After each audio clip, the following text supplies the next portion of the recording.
Well, this ship was the USS Dennis J. Buckley. It was a destroyer built in 1945. Um, it was one of 3 destroyers I served on. Probably the most exciting experience I had in the Navy, other than being in a typhoon and several hurricanes. We were going to take on fuel from the cruiser.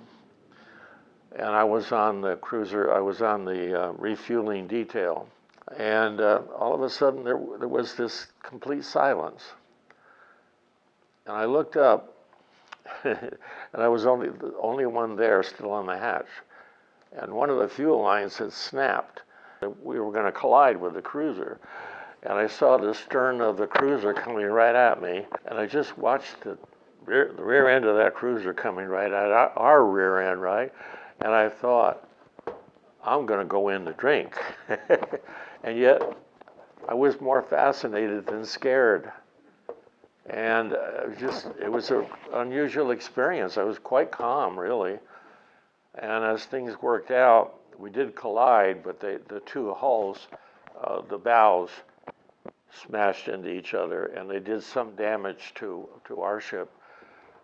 Fortunately, the repair crew aboard ship was able to patch us up. That was Snowball. She was a mascot actually on our DE. She must have followed a sailor to the ship, and they got permission from the captain to keep her aboard. One day we came back in and we stopped at a refueling station on Point Loma. And while we were there refueling, Snowball got off the ship.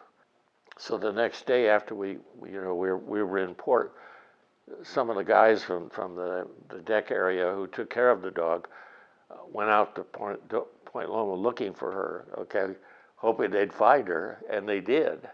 But the thing was, she was off the ship long enough to get pregnant. So she had 4 puppies when we were on our way to Japan. I have a German Air Force friend that I accuse of having more tours in the States than I do. Because in that day, the German Air Force trained at Luke Air Force Base. In Korea, we were on the firing range, and Korean nationals would be in bunkers on the firing range, so as soon as they stopped firing, they would go out and collect the scrap metal to sell it. And one afternoon it was ready to start shooting and they were still out there, and we called the Korean range control. We need to fire. We waited and we waited and we waited, and finally they came out and said, just fire. Well, I learned that you're probably better off being an officer than an enlisted man. And if you can go to college first, do it.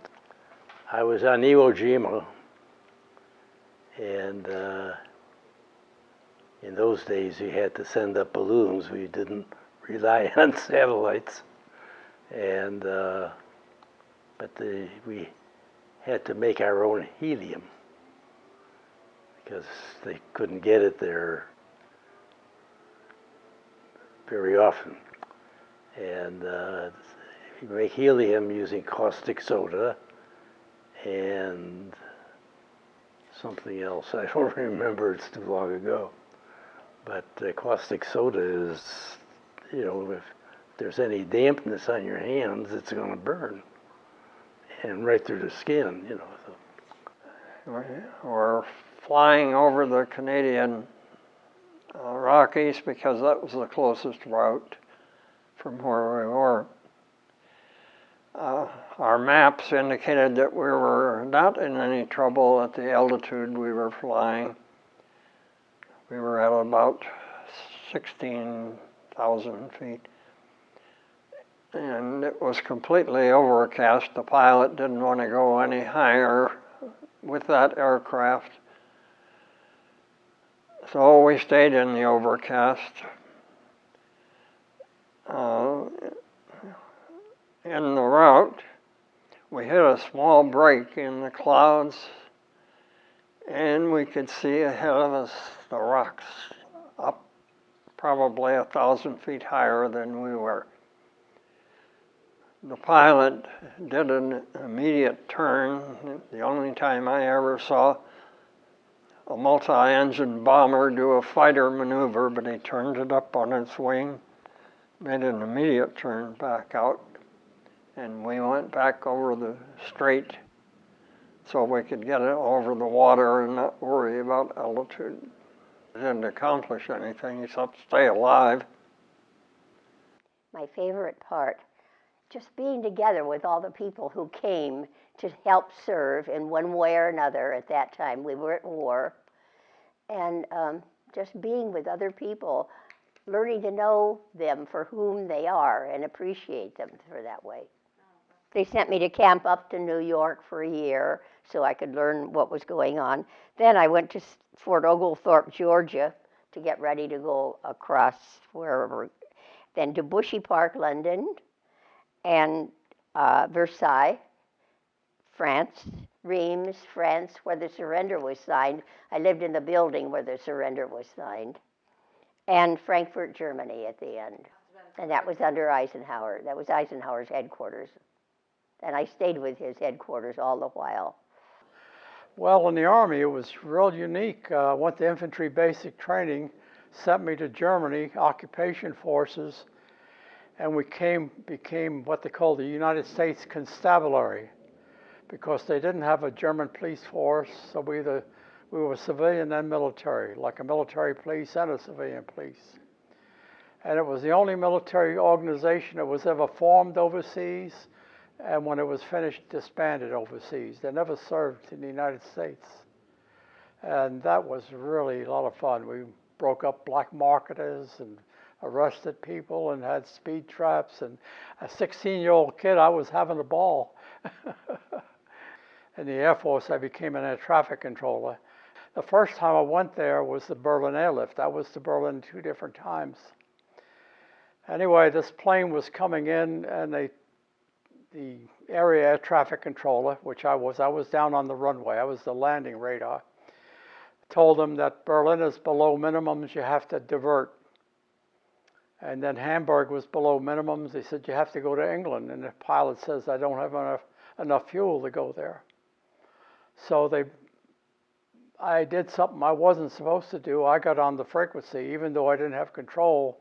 And I told the plane, listen to me, I'll get you on the ground, which was kind of stupid, but I did it. I mean, you had maybe 50 feet visibility.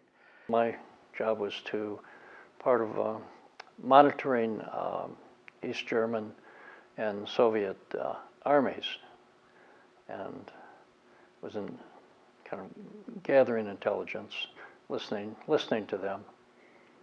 I was 1K from Soviet armies from the border, and they were just, along the border also. And we used to think in kind of a dark humor. We weren't very strongly protected. We had a few rifles in a stand somewhere, which we didn't use normally. And if the shock army came over, we would have been just captured. I was in the U.S. Army and the Corps of Engineers.